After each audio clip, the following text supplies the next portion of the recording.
akala ko ang buhay ko'y di na magbabago.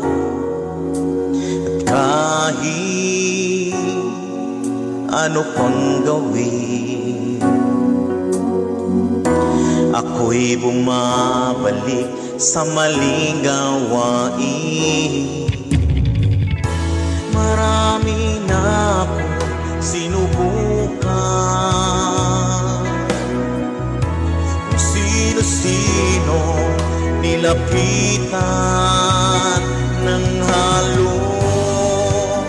Ako ay sumuko na, si Jesus ay nakilala.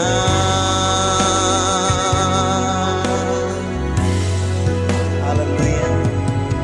Ang aking buhay ay binago niya magmula na ako'y magpasya sa aking